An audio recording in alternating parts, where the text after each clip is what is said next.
Prof. Hermansyah, SSI, MSI, PhD, lahir di Palembang 19 November tahun 1971.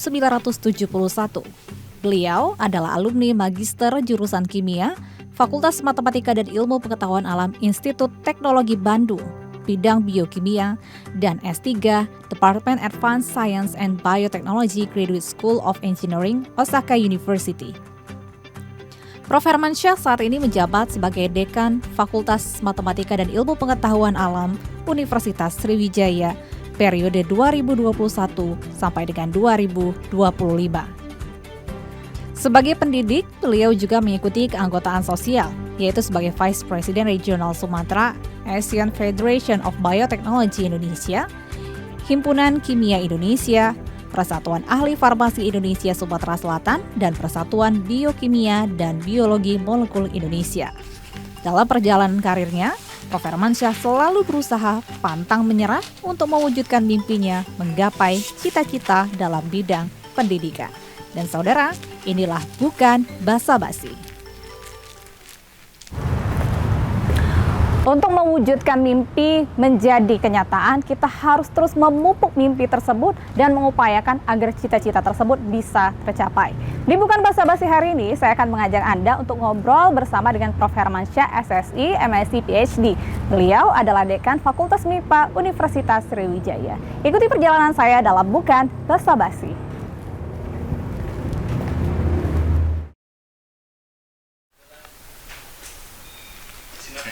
Tekan.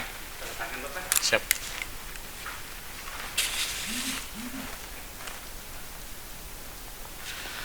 Oke, makasih ya.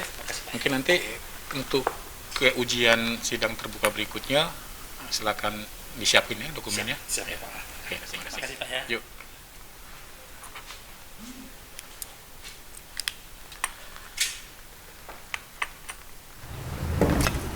Assalamualaikum, Prof. Hermansyah. Sehat, Prof? Alhamdulillah sehat. Sehat, Pak silakan ya? duduk. Baik, oke. Apa kabar, Prof ya? Alhamdulillah sehat. Alhamdulillah, Prof. Kita boleh buka masker kali ya? Sudah vaksin, Prof? Sudah booster, Prof? Sudah. Alhamdulillah. Alhamdulillah. Sehat. Prof, terima kasih. Senang sekali TVRI sudah diundang ke ruang kerjanya. Gimana ini, Prof? Kita ngobrol-ngobrol ya, Prof ya. Ini ngomong-ngomong baru 1 bulan, Prof, Profesor ini. Udah berapa lama nih? Ya, kalau berdasarkan SK itu PMT-nya 1 Desember 2021, tapi pengukuhan di Universitas Sriwijaya itu dilaksanakan awal Maret yang lalu. Masya Allah, selamat ya, Prof ya. Berarti Terima kami kasih. diundang pertama media untuk merayakan profesornya. Oke, terima kasih sekali. Alhamdulillah. Prof, ini saya menarik sih sebenarnya perjalanan profesor sampai akhirnya menjadi prof. Tapi dekan dulu ya, Prof ya? Iya. Dekan udah berapa lama nih? Dekan itu terhitung Maret 2021. Oh, 1 tahun kemudian Satu- dilantik jadi. Betul, 1 tahun kemudian baru. Tapi kan proses profesor itu kan lama ya, Prof ya? Berarti sebelum jadi dekan juga sudah tahapan itu ya? Betul, saya submit dokumen untuk pengajuan usul menjadi guru besar ini atau profesor itu dilaksanakan sejak tahun 2020. Jadi waktu itu saya masih menjabat sebagai wakil dekan bidang kemahasiswaan dan akademi dan alumni FMIPA Universitas Sriwijaya. Waktu itu dekannya masih Profesor Dr. Ishak Iskandar MSc. Menarik. Nih, ini saya mau flashback ke belakang dikit sih, Prof. Ini ngomong-ngomong, kepikiran nggak sih, pernah terpikirkah apakah nanti menjadi profesor? Ternyata sekarang jadi profesor sudah jadi cita-cita dari kecil kah atau tidak, Prof? Gimana nih? Sebetulnya kalau cita-cita mungkin tidak ya untuk jadi profesor, tapi cita-cita untuk menjadi pendidik itu sudah terpikirkan ketika setelah kuliah di S1 mungkin ya, ketika sudah jadi asisten praktikum, asisten dosen untuk praktikum, kemudian baru terpikir rupanya menjadi seorang dosen ini ada suatu kenikmatan tersendiri ya. Jadi dari sini baru mungkin cita-cita saya juga pengelah nanti kalau sudah tamat S1, kalau dulu kan untuk menjadi dosen tamat S1 boleh. Sudah bisa, Prof Sudah ya? bisa. Jadi sudah bisa. Jadi saya tahun 1997 CPNS pertama untuk menjadi tenaga pengajar di Fakultas MIPA Universitas Sriwijaya. Oh, dulu S1-nya juga di situ? S1 saya dari jurusan kimia Fakultas MIPA Universitas Sriwijaya. S2 saya ngambil sub bidang dari kimia itu biokimia, di Institut Teknologi Bandung tahun 99. Kemudian saya lanjut ke studi S3 di Advanced Science, Department of Advanced Science and Biotechnology di Osaka University, Jepang. Oh, itu tahun berapa itu, Prof? Itu tahun 2004 masuk sebagai student dan program tahun 2005. Sampai tahun 2009 saya studi di sana, tinggal di sana, dan baru 2010 saya menamatkan sekolah. Berarti memang dari awal sudah konsisten di bidang biokimia ya, Prof? Iya, jadi saya mengambil arah kimia, biokimia, aplikasi dari biokimia itu adalah bioteknologi. Kalau di dalam bahasa Jepang, di kanjinya Jepang itu bioteknologi itu adalah Oyo Seibutsu. Oyo itu adalah aplikasi, applied, sedangkan Oisebutsu itu adalah biologi sebetulnya, jadi aplikasi dari ilmu dari biologi atau kimia. Gimana sih, Prof, bisa konsisten gitu loh, Prof, ya? Memang dari awal ketika memang S1 sudah kimia, memang dari dulu suka kimia ya, dari zaman SMA gitu, dari kecil gimana tuh? Kimia belum ada tuh pada saat kecil. Sebetulnya saya waktu melanjutkan SMP, karena kami juga mungkin dari keluarga yang sangat sederhana, dulu kebetulan keluarga kakak-kakak, kami dianjurkan untuk mengambil sekolah kejuruan supaya cepat kerja. Nah, kebetulan saya juga ngambil setelah tamat SMP, saya melanjutkan sekolah di Sekolah Menengah Farmasi. Dari kesehatan Depkes, jadi kejuruan. Nah, tujuannya sebetulnya untuk setelah tamat bisa langsung bekerja. Nah, jadi saya di farmasi itu banyak pelajaran kimianya. Jadi di situ farmasi kan mau tentang obat-obatan ya. Pelajaran kimianya juga sangat major. Artinya banyak pelajaran yang berkaitan dengan kimia ya, baik itu kimia analisa, kimia organik, kimia anorganik ya. Kemudian setelah selesai ya, saya kebetulan di Unsri belum ada jurusan farmasi, saya ngambilnya ke jurusan kimia. Yang tadinya katanya mau kerja, setelah sekolah kejurusan jadinya kuliah. Betul. Gitu ya. Alhamdulillah. Tapi saya sempat kerja juga. Oh gitu. Jadi sambil kuliah itu sambil kerja. Oh, Masya Allah. Jadi saya sempat kerja di beberapa apotik, juga di distributor obat, juga bahkan sampai kuliah itu saya agak lama kerja di apotiknya ya. Jadi saya kalau kuliah itu dari pagi sampai jam 4, karena kuliah di MIPA itu banyak sekali prakteknya ya. Ya, banyak sekali praktikum ya, kita praktikum sampai jam 4 sore rata-rata ya, jam 4. Setelah selesai dari praktikum saya langsung ke tempat kerja di apotik ya, sampai saya di apotik itu bekerja sampai jam 9 malam. Jadi itu rutinitas saya hampir setiap hari. Tapi dengan memanfaatkan, karena keterbatasan waktu, tidak seperti mungkin mahasiswa yang lain yang cuma kuliah saja, saya juga sambil bekerja. Jadi saya harus betul-betul bisa memanfaatkan waktu dalam menyelesaikan tugas-tugas kuliah, misalnya membuat laporan praktikum dan tugas-tugas perkuliahan lainnya. Alhamdulillah semua itu terlewati. Alhamdulillah sekarang sudah bisa menikmatilah hasilnya. Alhamdulillah, luar biasa. Tapi pasti saya meyakini banyak sekali ya, maksudnya banyak pelajaran tambahan. Kalau biasanya kan kayak saya dulu juga mahasiswa aja, ini mahasiswa sambil bekerja, apalagi di bidangnya juga sama ya, di apotek juga banyak, pasti banyak tambahan-tambahan ilmu yang Prof dapatkan pada saat itu. Hikmahnya baru rasa nggak sih, Prof? Betul. Salah satu yang paling menurut saya yang paling pelajaran yang paling saya dapat memanage waktu. Karena memanage waktu ini tidak mudah, dan ini mungkin kita harus supaya kita kuliah kita tidak telat juga, dan juga kita datang ke tempat kerja tidak telat ya, terus kita kapan menyelesaikan tugas-tugas yang ada di perkuliahan gitu. Jadi saya juga harus tahu diri sebagai seorang mahasiswa yang sekaligus kerja, jadi harus membagi waktu supaya semuanya harus balance. Dan pasti IPK-nya juga baik. Nah, itu justru nanti kita bahas nih, semakin menarik nih. Prof, kita harus break dulu nih pemirsa, kami akan segera kembali. Tetaplah bersama kami di Bukan Basa-Basi.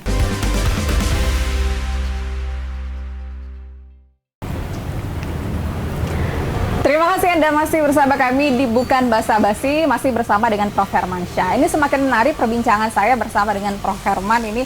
Tadi pada saat S1 yang niat awalnya adalah langsung bekerja, tapi ternyata dapat berkah kuliah juga, kerja juga. Terus saya nanya, biasanya IPK-nya gimana nih kalau kerja? Bagi waktunya kan sulit, gimana nih Prof Herman? Ya, alhamdulillah sebetulnya. Jadi ketika saya kuliah sambil bekerja, saya harus memanfaatkan waktu sebaik mungkin. Dan ketika sudah ujian atau semesteran, saya mendapat IPK yang lebih besar dari ketika saya sebelum bekerja. Bahkan saya memang IPK saya tertinggi di satu angkatan saya. Masya Allah, luar biasa. Akhirnya setelah melakukan praktek dan praktikum, jadi asisten lab gitu ya Prof ya, akhirnya memutuskan setelah sarjana, memutuskan untuk memilih karir menjadi pendidik, jadi dosen seperti itu. Nah, ketika sudah menjadi dosen, ini Prof bagaimana Prof juga harus, kan kalau tuntutan menjadi dosen ini kan pasti harus terus memperdalam ilmu. Ilmu apa ini Prof yang Prof dalami sampai akhirnya menempuh pendidikan magister di ITB ya Prof ya pada saat itu? Oke. Ya, jadi saya karena skripsi saya itu ke arah biokimia dan juga kebetulan di jurusan kimia temporary staf biokimia, pengajar biokimia itu masih kurang, jadi kami diminta untuk memilih bidang biokimia. Dan saya sudah ada satu impian saya untuk melanjutkan saya ingin sekali melanjutkan studi ke luar negeri. Itu impian saya sebetulnya, melanjutkan studi ke luar negeri, tentu saja dengan beasiswa, karena dengan biaya sendiri saya hampir tidak mungkin ya. Akhirnya saya apply, sebetulnya awalnya saya dapat beasiswa tapi parsial ke Perancis, sempat kursus bahasa Perancis 1 minggu di CCF, tapi karena beasiswanya parsial, akhirnya saya putuskan untuk tidak melanjutkan. Dan ketika pulang, pimpinan kami, dekan pada waktu itu Prof.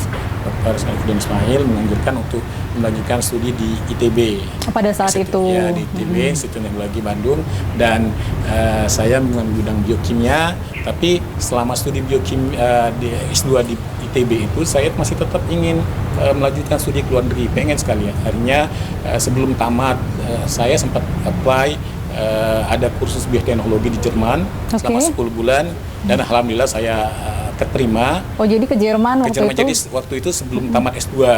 Belum lulus S2 udah ke Jerman? Tapi berangkatnya setelah begitu tamat, saya Maret saya berangkat ke Jerman 10 bulan untuk dalam rangka bioteknologi course ya, atau kursus tentang bioteknologi. Kebetulan yang dipelajari kita selain ilmu tentang bioteknologi juga manajemen, juga riset tentang bioteknologi. Dulu saya melakukan riset tentang isolasi metabolit sekunder dari spons ya, yang akan digunakan sebagai obat-obatan. Jadi itu saya sempat melakukan penelitian di 2 tempat, di Düsseldorf University, Düsseldorf, dan juga di Braunschweig, di Gesellschaft Biotechnologie Forschung atau pusat biotek Jerman di Braunschweig. Oh, itu ya selama 10 bulan itu course itu.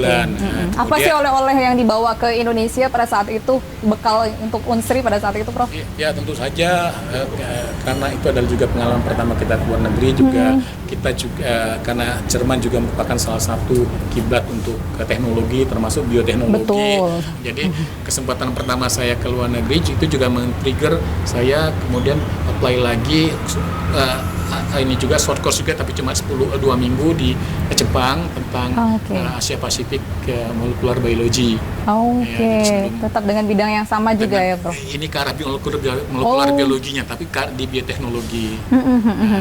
Kemudian setelah itu saya masih tetap melaksanakan. Mau ke luar negeri lagi? Karena sudah pernah ke ini menikmati ya kebetulan negara maju.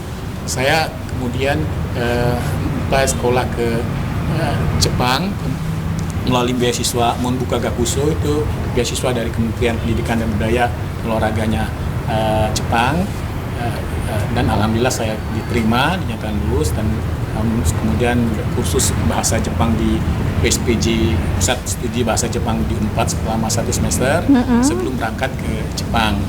Jepang juga kita belajar 1 semester bahasa dulu sekaligus sebagai research student, baru masuk program S3-nya. Tes tentu saja melalui tes entrance exam atau tes masuk program doktor. Dan pada saat S3 apa lagi bidang yang ditekuni? Pada saat S3 kebetulan tadi S2 saya menggeluti metabolit sekunder dari spons saja sebagai bahan obatan. Di S3 saya mendapat profesornya atau pembimbing itu bidang yeast genetik molekular. Genetik molekular dari yeast itu adalah mikroorganisme yang biasa digunakan untuk pembuatan alkohol. Jadi ilmu baru lagi ya, Prof?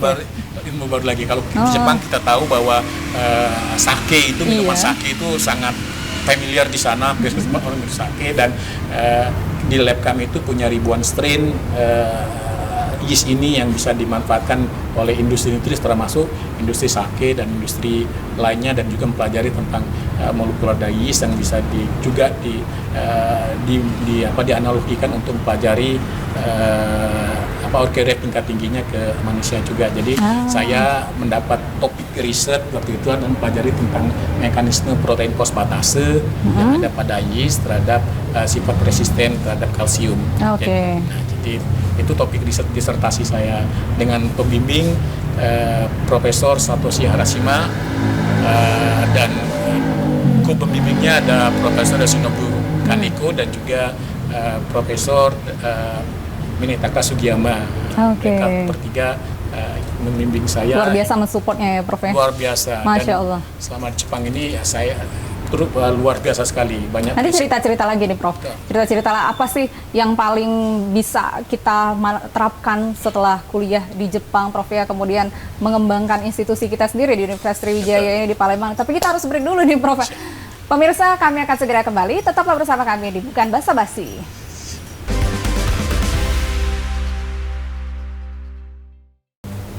Terima kasih Anda masih bersama kami di Bukan Basa-Basi, masih bersama dengan Prof. Hermansyah, Dekan dari Fakultas MIPA Universitas Sriwijaya. Semakin menarik perbincangan kami karena kita ngobrol tentang kuliah di Jepang, menginspirasi saya juga, Prof. Masya Allah. Tadi topik-topik yang Prof riset di situ, kemudian Prof bawa oleh-oleh ke Indonesia, khususnya ke Universitas Sriwijaya, apa yang bisa kita kembangkan, kemudian nilai-nilai apa dari Jepang juga yang bisa dikembangkan ini, Prof? Oke, terima kasih. Jadi waktu saya S3 di Jepang, itu saya kebetulan dibimbing oleh Profesor Satoshi Harashima, bidang laboratorium itu adalah yeast genetika. Jadi di lab kita bekerja tentang, saya sendiri topik risetnya adalah protein, mempelajari tentang fungsi dari protein fosfatase, ya, kaitannya dengan kalsium sensitif temperatur kepada yeast, dan juga beberapa teman saya juga bekerja tentang bagaimana membuat strain yeast yang superior, artinya yang memiliki sifat unggul yang dapat dimanfaatkan untuk pembuatan bioetanol. Jadi melakukan rekayasa genetika pada yeast. Nanti hasil rekayasa genetika ini digunakan untuk produksi etanol dari bahan limbah lignoselulosa sebetulnya, yang nanti yang dapat digunakan untuk mengolah limbah-limbah ini dikonversi menjadi etanol. Nah, ketika saya pulang selesai di Indonesia, ya, sebetulnya banyak sekali oleh-oleh saya tadi yang saya dapatkan dari Jepang, terutama prinsip hidup mereka. Mereka ada istilahnya ada lima prinsip hidup, ada Bushido yang artinya satria atau loyal, ada pengabdian, sudah ada Kaizen itu artinya selalu tepat waktu. Mereka tidak pernah sama sekali telat, jadi sangat disiplin sekali ya di segala sektor. Itu sudah ditanamkan dari sejak kecil.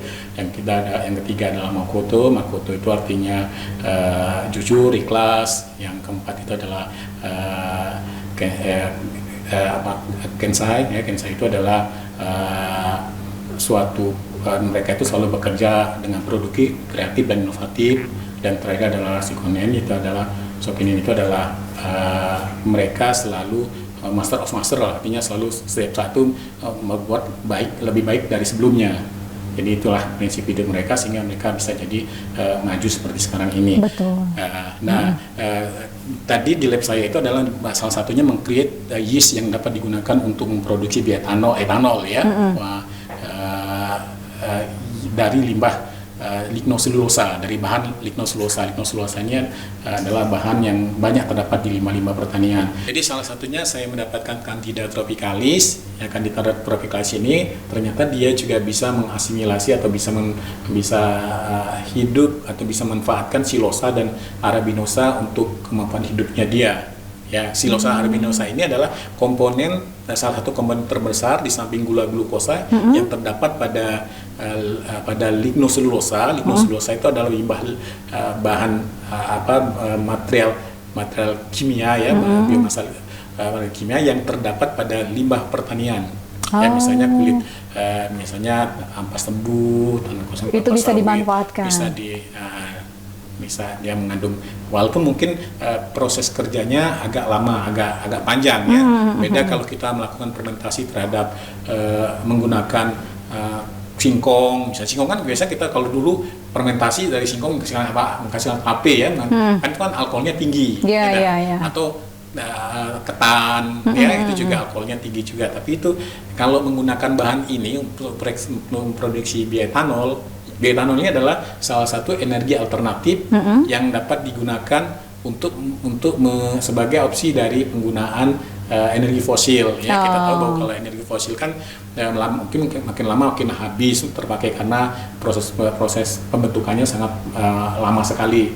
Sedangkan bioetanol ini adalah diproduksi dari bahan tadi limbah pertanian yang bersifat renewable, artinya bisa dibaru dan terbarukan.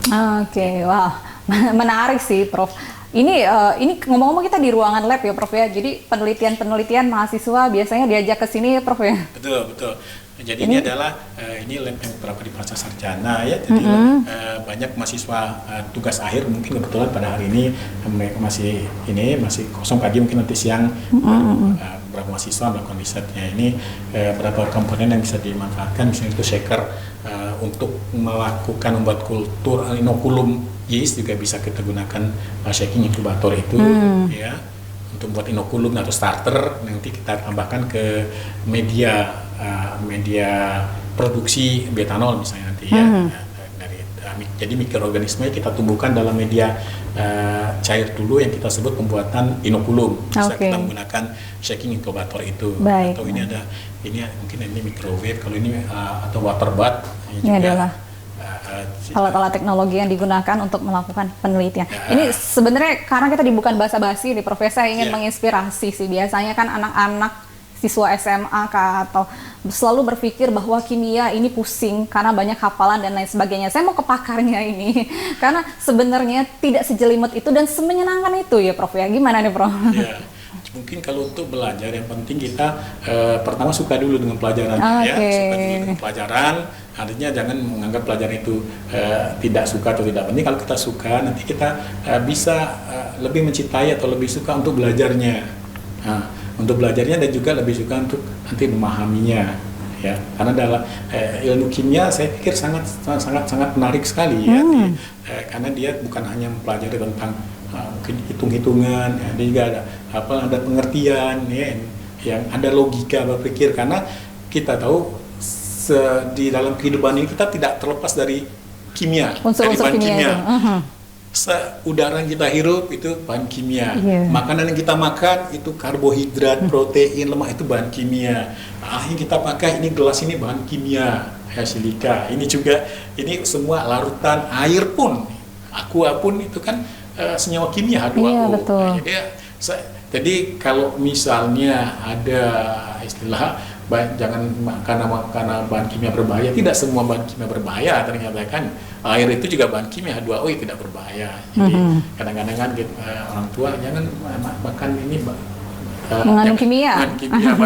Mungkin pengertian kimianya yang perlu dibetulkan, karena hampir seluruh aspek kehidupan itu tidak terlepas dari unsur maupun zat kimia. Berarti sebenarnya sangat membumi sekali, karena sehari-hari bahkan udara yang kita hirup sehari-hari pun juga itu mengandung kimia. Betul sekali. Ternyata kalau semakin, yang penting sih suka dulu ya, Prof. Suka dan tertarik, kemudian juga berkeinginan untuk meneliti itu sih yang paling penting. Iya, tepat sekali. Ya, itu juga yang saya tahankan pada anak-anak. Kebetulan anak saya baru yang terbesar itu baru kelas 2 SMA. Ya, juga kebetulan mulai suka ada suka kimia juga. Ya mungkin lihat orang tuanya juga. Ya, walaupun istri saya dokter, tapi anak kayaknya lebih tertarik untuk itu. Tertarik di bidang kimia. Oke, baik, terima kasih. Sayang sekali waktu kita sudah habis, Prof, tapi sangat menginspirasi sekali sih, apalagi untuk kita generasi-generasi muda banyak pelajaran-pelajaran yang bisa diambil, apalagi dari hasil kuliah dari Jepang, kemudian kita bisa implementasikan di Indonesia ini. Mudah-mudahan semua yang kita perbincangkan ini bisa menginspirasi pemirsa TVRI Sumatera Selatan. Prof, terima kasih sekali untuk waktunya. Pemirsa, inilah akhir perbincangan kami di Bukan Basa-Basi. Apa yang kita perbincangkan di hari ini mudah-mudahan dapat menginspirasi kita semua dan bisa memberikan semangat kita untuk kita lebih mencintai apa yang ada dalam diri kita sendiri, yang ada dalam lingkungan kita, khususnya di bidang kimia. Saya Radana Syah, mewakili kerabat kerja yang bertugas, pamit undur diri. Terima kasih atas kebersamaan Anda. Sampai jumpa.